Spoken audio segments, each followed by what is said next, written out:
are some of the cool characters that you can play in this game. So we have a bunch of popular main characters. Okay. We have a bunch of popular main characters, such as the Warrior of Light, of course, Tifa. Any Tifa fans here? There should be a lot of you. Tidus from Final Fantasy X. We also have beloved side characters. We got Cindy from Final Fantasy 15. Tataru, I've told that Tataru, some people find her beloved, some not. And Jessie from 7. And our game is sure to cover, make sure to cover all the fan favorite side games, such as Final Fantasy Tactics, World of Final Fantasy, you can see with Rain, and Leo from Final Fantasy Crystal Chronicles. And of course, we have the series mainstays you'll find with Chocobos, Ifrit, Ramu, Shiva, all those mainstays that you know from just all the Final Fantasies. But with our game being current, they even touch on all the newest releases, such as Final Fantasy 16 having Clive, Dion, Jill, Joshua, Benedicta, and as well as touching Dawn Trail, the newest expansion from Final Fantasy 14 with Wuklamot, Zoralja, Koana, and even Kryl in her Pictomancer depiction. So, what do you need to play? So, the most common way to play the Final Fantasy trading game is the standard format, and that's what we're going over today. So the standard format uses cards from every set from the first set, Opus 1, to the most current set that's been released, and there's also a banned and restricted list in place. So the things you need to play, you need a 50-card deck, and then a limit break deck of up to 8 cards. It's optional whether or not, but we'll be going over that. So, what do you need for deck building? Your deck has to be exactly 50 cards. You may only have 3 cards of each, you may only have 3 copies of each card maximum. Now, you'll find that in this game that there are a lot of cards with the same name, but they are different cards. I have on this slide every single copy of Cloud in the game. You could put a deck together using every one of these Clouds as long as you don't use more than 3 of each. Whether or not that's good, we can talk about that later. But I won't stop you to be creative. I believe in creativity. So, your limit break deck that I was talking about. Your limit break deck uses limit break cards that you'll find that have an LB symbol in the top right corner. You don't have to make the deck, it's optional, but it's a bunch of cards that you can have on the side that you might find useful. You're not allowed to use any of the LB cards in your regular 50-card deck. You'll find that the limit break deck is kind of similar to the extra deck if you come from Yu-Gi-Oh! We'll go over how to use the cards in your limit break a little bit later. So, the basic outline of the game is that, as I said before, it is a 1v1 game. You'll find that there are 4 card types in the game. Forward, backup, summon, and monster. So, forwards, backups, and monsters are characters that enter the field and stay in play. They're kind of like permanents in Magic. The goal of the game and how to win is to deal 7 points of damage to your opponent. We'll go over combat and how to deal damage to it later, but that is overall the goal. If you have to draw a card or take a damage when you have no cards left in your deck, you lose the game. So here's just some examples of the 4 card types in Final Fantasy. We'll be going over each one and explaining how each one functions in the game. But there's Cecil as a forward, Fujin as an example of a backup, Shiva as a summon, and Bomb as a monster. So, in addition to that, cards have at least 1 element. There are 8 elements in our game, kind of like colors in Magic. Having 5 colors, we have 8 elements. The ones that we focus on the most are the 6 main elements: fire, ice, wind, earth, and water. Fire, ice, wind, earth, lightning, and water. Each of these elements have their own unique play style, of course. Like some are more aggressive, some are more control themed. But all cards generally have one element, and there are some cards that do have more than one element. There are two special elements that are listed there. They're light and dark. They're very special cards, very powerful. We'll be going over how those cards work later, but there are special restrictions to them on how you use them. So here's a little bit of a diagram of a breakdown of how to read a card. So you'll find in the top left corner is the cost and element. The cost is indicated by the number, and the element you can generally the element you can generally indicate by the color of the crystal, or sometimes you'll be able to just see it in the watermark of the ability text box in the middle. The card type is on the left, where it's circled as a forward. This lightning card is a forward. The job is in the middle, where it shows like the class of it. You'll see that lightning is a commando. That is a class from Final Fantasy 13. All characters, so the forwards, the backups, and the monsters, will always have a job. And then all cards have categories. These show what the card's games are from. Some cards have more than one job. This lightning is from DFF, the City of Final Fantasy, and 13, Final Fantasy 13. The power is in the bottom right corner. Only forwards have power, because forwards will be the things that will do combat for you. We'll go over reading power in a second. And then the card number at the very small bit in the bottom middle, that's the serial number that determines the card number to distinguish it from other cards. So you can only use 3 of that serial number. So, forwards. Forwards are the characters that will do combat and try to do damage to your opponent. Forwards have a power level in the bottom right corner that show how much damage they can deal to other forwards and how much they can take. So, if you're from Magic, think of it as an 8,000 power forward is kind of like an 8/8 creature. They deal 8 damage and they can take 8,000 damage. And then all forwards are also summoning sick. So that means when they enter, they're untapped, they're active, but they are not allowed to attack until you control them for at least one turn. You're also not allowed to dull them for any abilities if they had this dull symbol, that is the arrow, the turn they are then played. So, backups. Backups are support characters that can help you cast other cards. Backups can generate you crystal points that help you pay for cards and abilities. Backups may also have abilities that you can activate or trigger automatically. So like the Johnny here, Johnny has both. Johnny has an ability that activates when he enters, and he also has an ability that can be activated if you pay the costs. We'll go over how to read those costs in a second. But if you're from Magic, they kind of function like mana rocks, while they give you resource to help you pay for other cards. You are only allowed to have 5 backups on the field maximum, and when they enter dull, so you won't be able to use them immediately. So, summons. Summons are your one-time use cards that you may cast at any time, even on your opponent's turn. So they kind of work like instants in Magic.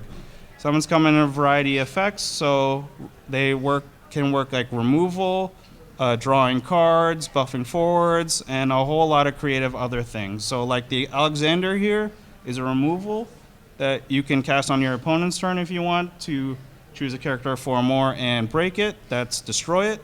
And the Moogle will let you draw 2 cards and discard a card.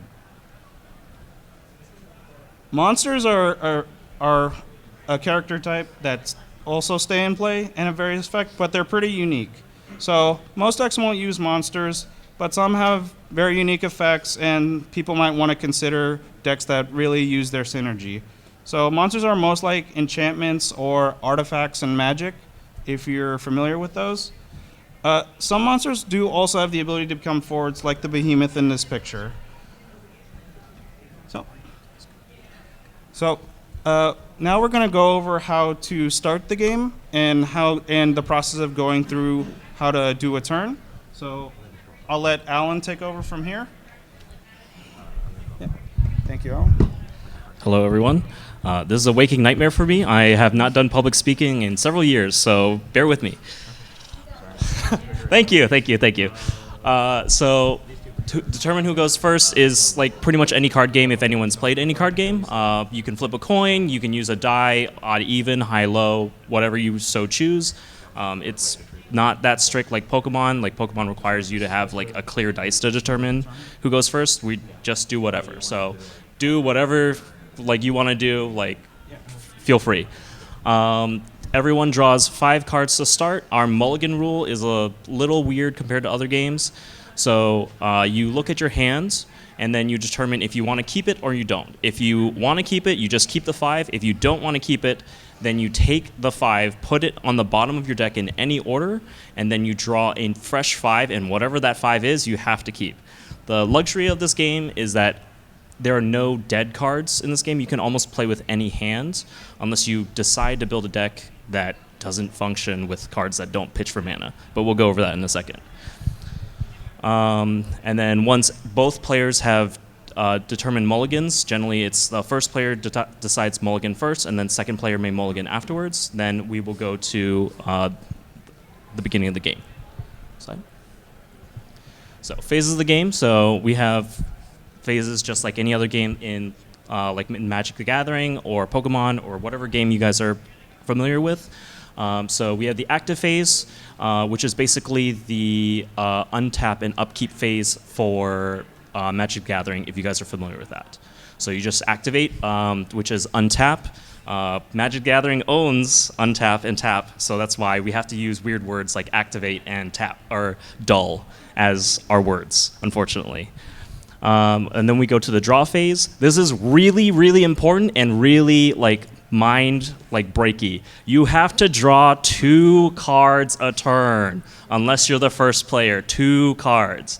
This is very difficult for a lot of players, including myself as someone who plays like Magic the Gathering or whatever. Like you draw 1 card normally, and then when you draw 2 later, you just like, what did I just do? Am I playing the right game? Like that, it happens all the time. So just be mindful of that. So make sure once the game has gone past the first turn, is drawing 2 cards for both players at all times. And then we go to the main phase 1, which you get to cast anything at what Magic would be called sorcery speed. So forwards, summons, monsters, you can backups, you can play all of those in main phase 1. Attack phase. You go to combat, which is you just attack with anything that is a forward that can attack following restrictions of the game. After combat, combat will also have multiple phases, and we'll go over that. We have main phase 2, which you can do the same thing as main phase 1. And then we'll go to end phase. And then something that we'll go over in end phase is that you can't do anything in end phase except for triggered abilities. So activate phase and draw phase. So at the start of your turn, you activate all your characters in play. So anything that is permanents, basically, if you guys are familiar with Magic, are characters, anything that sits on the field. So summons, like we discussed earlier, don't sit on the field, so they don't activate. So it'd just be backups, monsters, and forwards. And then you go to the draw phase. You draw 2 cards. Again, 2 cards. Super important, drawing 2 cards. And then the player who goes first only draws the 1 card. Next. Main phase. So, like I said, you can just play forwards, backups, and monsters, cast summons, and activate abilities. We will go over the stack, and we can go over how these different things interact with each other, but we're just going over the basics for each of these phases so that you have a gist of when we do the demos in a second. Next. So paying costs and playing cards. So we see the number right here. This is the crystal point value. So the outer color represents the element that you need to pay the cost. You only need 1 source of the element to pay. But you have to end up with 5 total mana of any total color to pay the card. So generally, we pitch cards to play cards. So when you discard a card to create mana, it produces 2 of the mana that it represents. So this card is a lightning element card here. If you discard it from your hand for mana, it would produce 2 elements of the lightning mana. So you could discard 1 copy of this to play another copy of the exact same card in your hand, and then you'd have to produce 3 more mana to play this card from your hand. Good.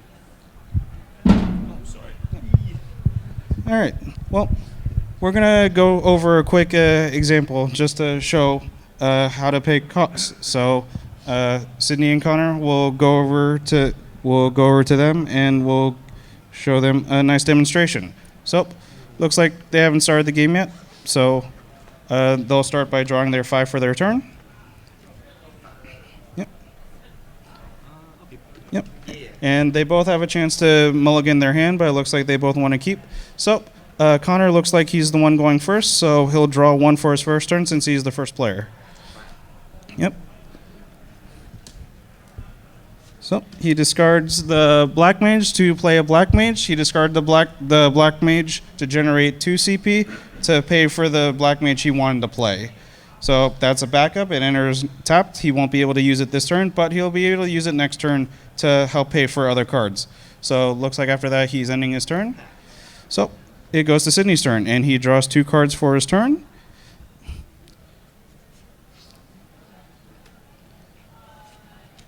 So looks like he played an Onion Knight. So the Onion Knight looks like it's a 3 cost. Yeah, can you move? Sorry, from the glare. How do we fix the glare? Just right here. Okay. Yep. Sorry. The Onion Knight looks like it's a 3 cost. So he discarded 2 cards to generate 4 CP, 4 crystal points, to play a 3 cost, which you're able to do. He overpaid for it, but unfortunately, that 1 CP that you get from discarding the 2 cards is lost. He won't be that resource doesn't float. It's just wasted. So looks like after that he's just ending his turn. So goes back to Connor. Connor activates his backup. He's able to use it this turn now. Yep. And looks like he's using that to pay. Oh, looks like we're selling for 5. And he plays Reid, a character from Type 0. Yep. And that costed 5. So he used his backup, which was his Earth backup, to get that 1 odd cost, which is how you make for odd cost number, so you don't have to discard a full 3 cards to play that card. So that's a great example of the different ways in how casting works. So we can go back, and Alan can go next. So we were talking about light and dark cards, how they're like really strong and they do unique things. Big thing about light and dark cards, they're represented by the crystal. So it's just this gray one right here is light, and it has this watermark symbol to represent the light as well. If you're colorblind and you can't see that, some of them, the colors are really hard to see. So just double check the watermark. It'll tell you what element it is. And then this will be dark. It'll be the black color, and then it has this watermark for the dark. So the light and dark cards, the limitations are that they can't be discarded for CP value. So even though you have them in your hands, they are kind of like dead cards. So if you want to play them, you have to make sure you're discarding colored cards in order to pay for these cards. Because these are generic, you don't need a specific color to pay for them. You just have to make sure you pay at least the minimum 3 or more, and you don't need any specific color. And then this one would be the minimum 6 or more, and then don't need any specific color. But with light and dark cards, you can only have 1 light or 1 dark forward on the board at a time. There are rules that can break that exception, but we won't be going over that at this time. So playing cards and costs. So we have activated abilities on cards. That will be represented by this right here, and it has like a little colon, which might not be able to see very well. It's just like these little dots right next to the yellow part right here. So basically, the way we pay costs is like we said, we don't float mana, unfortunately. So you could pay this, one right here, to give Matt 1,000 power until the end of the turn. You could discard one Earth card, which is this element, the yellow, to produce 2 Earth CP, but you can't use it to activate this twice. It's the weird thing about this game. You would only be able to activate it just the one time since you don't float the mana. With this ability, this is double yellow and any of one color and then the colon. So it gives Matt cannot be broken by your opponent's summons or abilities that don't deal damage until end of turn. The way you would pay for this is you can discard one Earth card, which would produce the double Earth, and then another card to produce any of the color right here, and that would pay the cost. Otherwise, we have other abilities that we're going to go over in the next slide. So we have special abilities. So we were talking about the clouds and how you could have a bajillion clouds in your deck if you wanted to. So this is how you do it if you want to build a deck like that. So we have ability called S abilities or special abilities, which is represented by this symbol right here. If it's easier to see, it's this one right here. So this will be the name of the ability, and then this will be the initial cost. In this example for this ability, all you have to do to pay for this is discard a card with the same name as the character. So the character's name is Sabin, and then you just discard any card that is named Sabin, regardless if it's the same Sabin or not. And then that would activate all the forwards other than Sabin you control and gain 2,000 power until end of turn. As another example of different ones, so we have S ability here, and then 2 fire and 2 colorless. So the way you'd pay for that is you have to discard one card named Sabin for the initial cost. You have to discard 1 fire card to produce 2 fire, and then 1 other card to pay for the last 2 to activate this Sabin's ability. But like on the previous slide that I didn't go over because I forgot to read it, you can only have 1 Sabin on the field at a time. So you have to choose your battles about which Sabins you have on the field, and then plan accordingly how you want to discard cards to pay for costs. Cool. Next. So summons and abilities. We were talking about summons, which are the basically instants or sorceries of this game.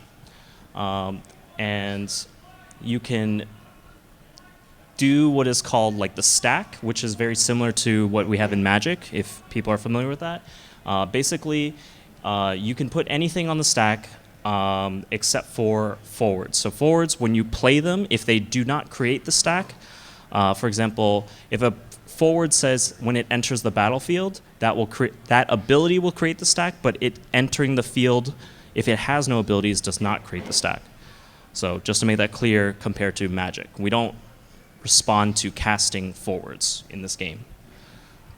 So quick example is right here, this person's casting Ifrit to target a forward, and then he's trying to do an ability with Monk in response. So he does the Ifrit to some target, and then he responds with the Monk ability, and then we resolve it backwards. So we'll resolve the Monk first, and then we will try to resolve the Ifrit depending on what this ability did to the stack. Cool. Next. So next we're going to the attack phase. This is going to be the bread and butter of this game. Most of this game is going to be combat-centric. The designers really kind of wanted the game to mimic like the City of Final Fantasy originally, so like a fighting game. And so like they mainly tried to make sure that it honored that thought process, and so they didn't keep any like, they'll sometimes ban cards that like aren't in the interest of the card game. So in the attack phase, we have 4 stages. We have the attack prep, the attack declaration, block declaration, damage resolution.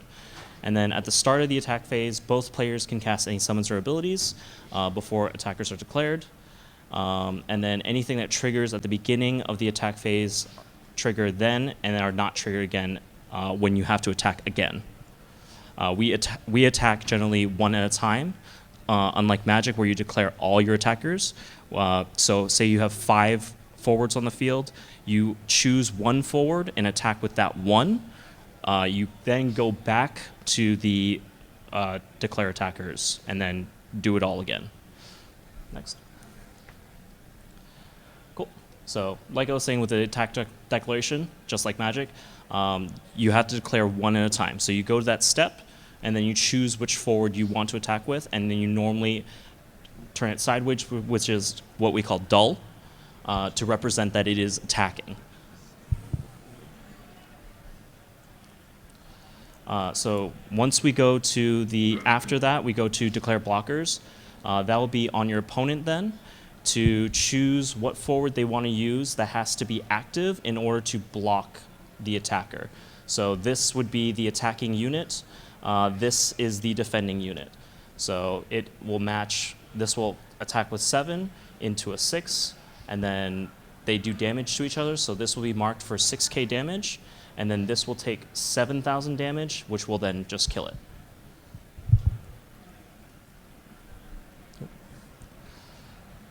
So taking damage and how to win the game, basically. Even though we have like 8,000 damage and all that kind of jazz, regardless of how big a forward is, all the amount of damage that we do is just 1 damage to the players. So even though a forward has 8,000, it attacks if your opponent has no blockers, declares no blockers, or what have them. The opponent who is taking the damage takes a top card from their deck, puts it in their damage zone, and then they take 1 damage. And that's how we do it. And then the first person to take 7 damage loses.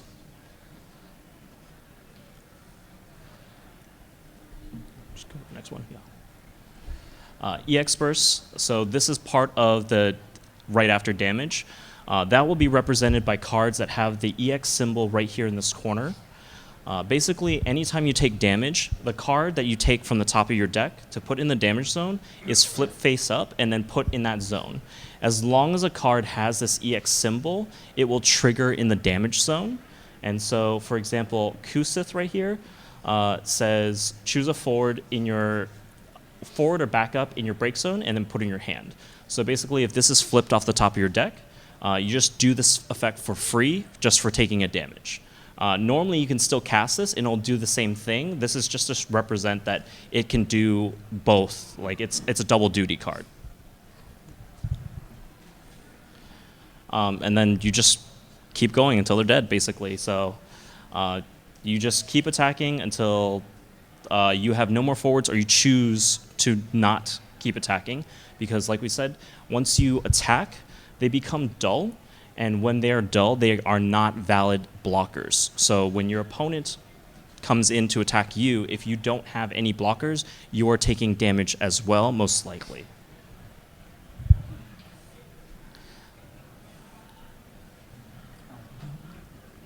Good.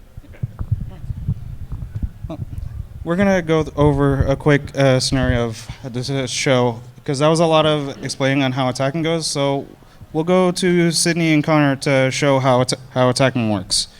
So, looks like Connor was able to get out 2 forwards. Looks like it's Reid and Ward from Final Fantasy VIII, and Sydney has Gipple from Final Fantasy X2. All right, so it looks like Connor's going to combat. Yep. Looks like how is he going to swing? He's swinging with Riyadh first. It is a 9,000 forward, and Sydney does not want to block it because Gipple will just die. So he puts the top card of his deck into his damage zone, and that is his first damage. So 7 more of that, and he dies. So, yep, Connor wants to attack one more time, and now Sydney wants to trade. Because they're both 8,000 power, they'll deal 8,000 to each other, and they'll both die. So that's kind of just generally how combat goes, where you can choose whether to block or not. But once you take 7, that's the end of the game for you. So.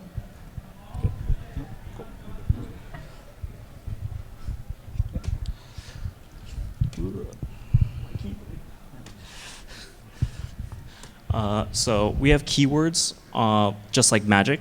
Some of them are pretty easy and self-explanatory. So haste is originally from Final Fantasy, so kind of sucks that Magic took that. But basically, the forward, anytime it enters, having natural haste means that it can attack or activate abilities the same turn that it entered. Normally, a forward without haste can't attack or use abilities initially.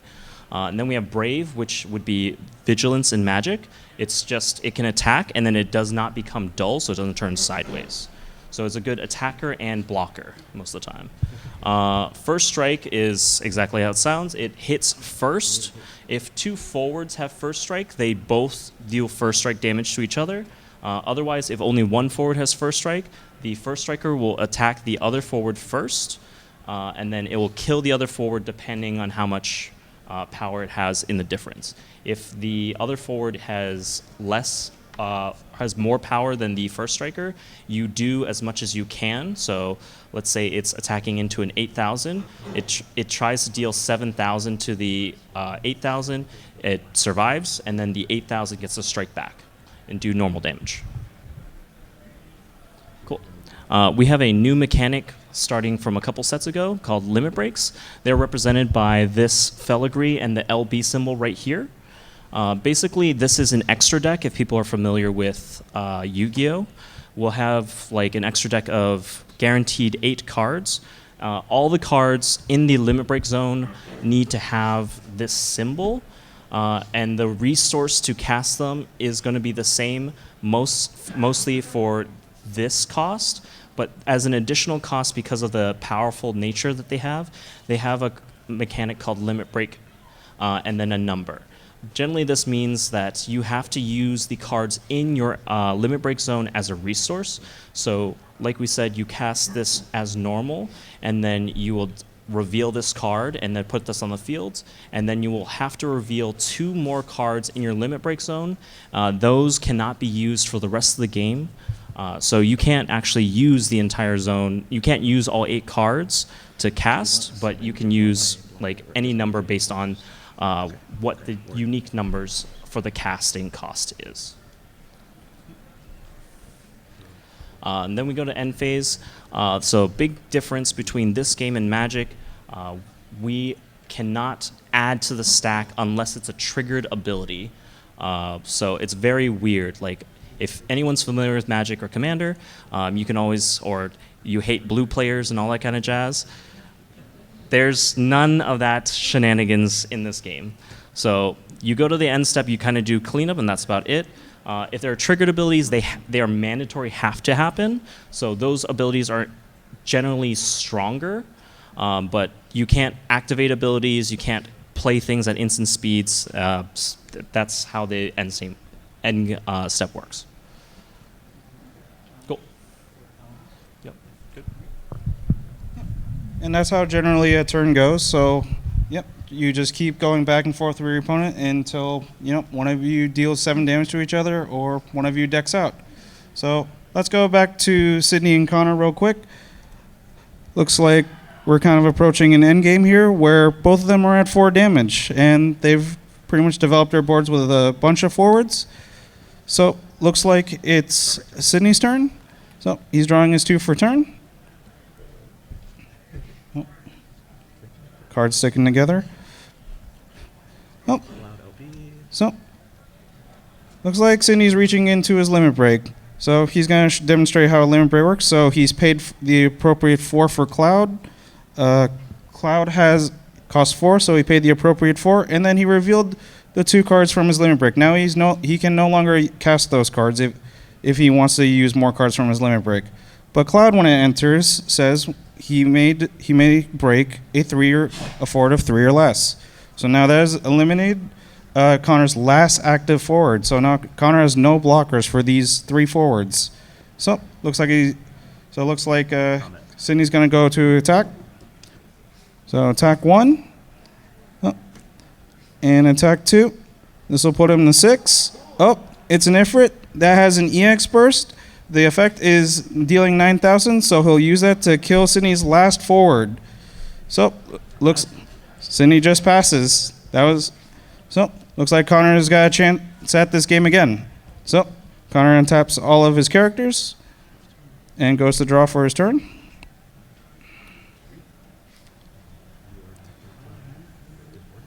So looks like he paid 3. And he uses ward to kill off the cloud. All right. Anything else? I can keep doing it. We'll kill it off, right? Yep. Wait, can I get Uh, do that for ward? There we go. Then I can break geomancer to Oh, yeah, it's 7 plus finish 2. him off, right? okay. He had to break a backup, and you want to use one of the backup's abilities to get enough to kill the cloud with ward. All right. Pitch for 2. Tifa. All right. And Tifa has haste, so it's able to attack the turn it enters. We'll go combat. And he's going to combat. 1, 2, any EX burst? No. And 3, he's at 7. So Sydney has taken 7 damage. So he's eliminated from the game. So Connor wins. Yep. Yep. Rigged. All right. So, that was just a small example that we tried to put together to just show how the flow of a game is supposed to be. But we also wanted to show just some of the cool themes that you can make your deck around.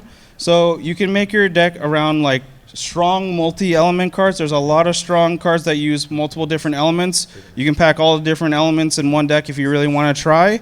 One of the strongest cards in the game is that Warrior of Light in the top left corner. It has 4 elements, making it pretty hard to cast, but it is really strong. On top of that, our game has pretty powerful combination of cards. So, for example, these are 2 dark cards, Chaos and Arc. They're a really strong combination together, and while they are both dark, so it puts a lot more restrictions on how you can cast them and how you can use them.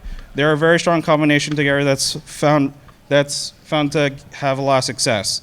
But if you're just into thematics, we have a lot of really strong decks that use a lot of thematics that are also very enjoyable. So like if you have your favorite job in the series, like you love black mages, well, you can have a deck of all the black mages across the series. You can have a deck of Vivi, Palom from Final Fantasy IV, Yuna as a black mage from X2 if you changed her into a black mage. If you love Dragoons, you can have Freya, Estinian, all the other Dragoons, generic Dragoons in a deck that creates a really strong deck. Maybe you're interested in just a certain game. You can play your game's favorite heroes that'll have great synergy with each other, just like the Final Fantasy VI ensemble of Locke, Edgar, Mog. Maybe you're into the villains instead. You just love the game for the villains, where you just like Cypher, Raijin, Fujin. Or maybe you just love this one character. You can make a deck out of that. You can make a deck of all lightning if you really love lightning as your character. Or like I showed of all the clouds, you can try and like you can get really creative with it. So there are other formats in Final Fantasy TCG. The standard format is the one that's most played, but we wanted to at least talk about the other formats existing. The game is able to be played limited, so as a sealed format where you just open packs and you just make a small 40-card deck out of the cards that you were opened. You can also booster draft with them, and the sealed format's usually played for pre-release events, and they're generally a good event if you're learning the game, getting new cards and all that. We also have a title format, which is a special format where you can only use cards from a singular game. So like you can only use cards from Final Fantasy like 6 if you really wanted to focus on that, or you wanted to use just Final Fantasy 14. 14 is your favorite game. Playing that format, you get special rules that lets you cast things more easily, as well as have cards with multiple names in play. And then lastly, we also have L3 and L6, where the standard format, we play with every set from the first set. L3, you can only play with the last 3 sets released, and L6, you can only play with the last 6 sets released. People still do play these formats, but they exist, and the options are open. So, if you're a collector out there, our game has these full art cards that our players love to get, they love to collect. They have great game key art with this lightning in Ishtola that you may have seen from 13 or 14. Character sketches from Yoshitaka Amano, really famous on a lot of cards. A lot of old heads really love the sketches and love collecting them all. And we also have original artwork that's also really nice, like this Yuna and Warrior of Light. I'm a big fan of, honestly, the original artwork. It's so amazing. I would love to show it off more.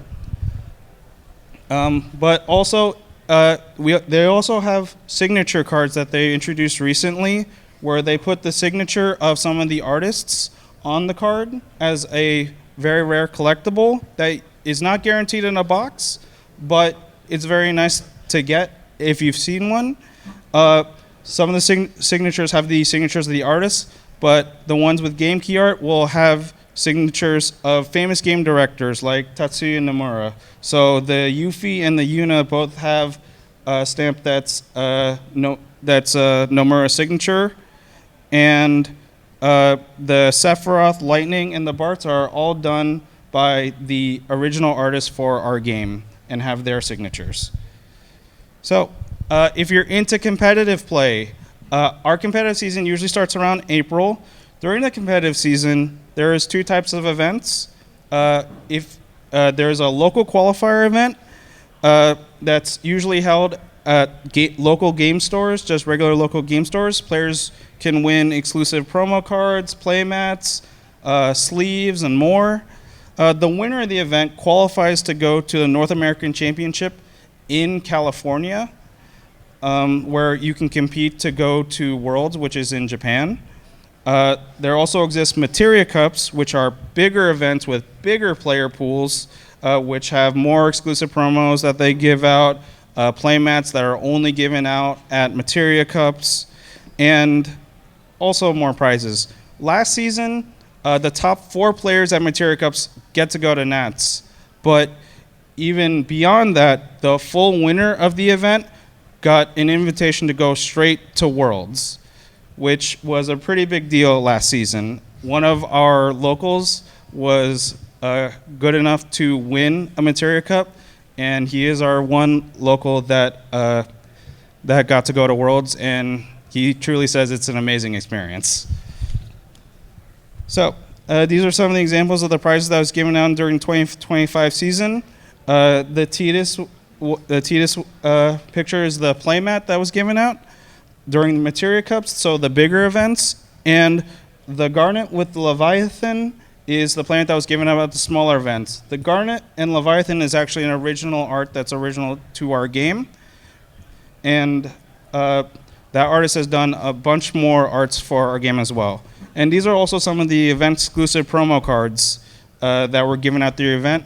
The Leo was a participation promo that was given out, and the Vaughn promo was generally given out to top placers and winners. But they are all very nice to look at, and they also have that full art quality to them. Yeah. And here's just some of the products that are available if you're interested. So these are the 2 most recent starter decks: Starter Set 2025 Volume 1 and Starter Set 2025 Volume 2. Volume 1 is the Zac deck. It is a fire-water deck, and Volume 2 is Cloud, which is Earth Lightning. If you're interested in starting up, these are 2 really good decks, and they're both pretty enjoyable. If you're interested in the latest set released was Journey of Discovery. It is our 27th set that was released, and as you can see, is depicted by Pictomancer Krell. It has heavy themes on Dawn Trail, but there's also a lot of cards from Final Fantasy VIII, and also some support with Final Fantasy XII. But there's generally a wide variety of cards from multiple Final Fantasies in every set. So, lastly, these are some of the list of our local communities in our area. If you're local to this area, these are some of the places we go to every week and have our locals. So, Speeda Games in Springfield, Virginia. Every Monday we have locals at 7 p.m. Curio Cavern in Springfield Mall, the Springfield Mall one in Springfield, Virginia, every Thursday at 5:30 p.m. And lastly, we have Born a Game in Woodbridge, Virginia, every Saturday at 2 p.m. Here we have a QR code that is to our community's Discord. Feel free to scan it and join our Discord, and feel free to ask any questions you want. We're always happy to see new players. We love seeing new players. That towards the tail end of last year, I would say we had it felt like 10 new players, and it just lit our hearts up. And we love seeing new players get into the game, say what they love about the game. And we just love this game so much, we just want to spread it out some more. So thank you so much for attending our panel. On this slide, I have one card from each of our community members. It's either our favorite card that got us into the game or our favorite character. It's just a symbol of what we love about the game. So thank you so much for my other panelists for helping me with this panel. Thank you so much for MAGFest for letting us present, and thank you for all of you for taking your time to attend our panel. Thank you so much. Yeah.